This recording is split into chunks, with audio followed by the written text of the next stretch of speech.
એક ગરીબ ગામમાં વીરેન નામનો નાનો છોકરો રહેતો હતો. ગરીબી એટલી કે દિવસનું ભોજન પણ મુશ્કેલીથી મળતું.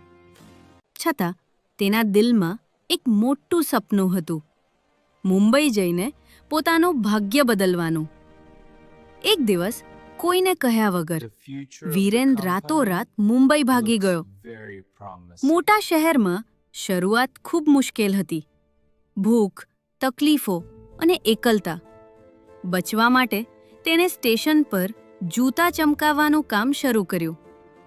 છતાં એની આંખોમાં સપનું જીવતું હતું. એક વરસાદી દિવસે એક અબજોપતિ આરવ મહેતા તેની પાસે આવ્યા. વીરેનની મહેનત અને સચ્ચાઈ જોઈને તેમણે તેને દત્તક લઈ લીધો.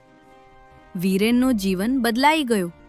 એ મોટી શાળામાં ભણ્યો, આગળ વધ્યો અને વર્ષો પછી કંપનીનો શક્તિશાળી CEO બન્યો.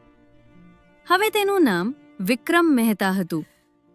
એક બિઝનેસ ટ્રીપ દરમિયાન વિક્રમ પોતાના જ વતન નજીક પહોંચે છે. ત્યાં હોટેલમાં કામ કરતી એક ગરીબ નોકરાણી તેના રૂમમાં આવતી. એ જ તેની સાચી માં, કુંવરીબેન.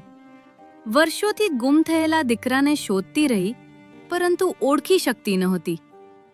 એક દિવસ વિક્રમની નજર એક જૂના પોસ્ટર પર પડે છે. ગુમ થયેલા વીરેનનો ફોટો. યાદો ઝંખી ઉઠે છે. એ તરત જ કુંવરીબેન પાસે જાય છે અને ધીમે કહે છે, "માં, હું જ તમારો વીરેન." કુંવરીબેન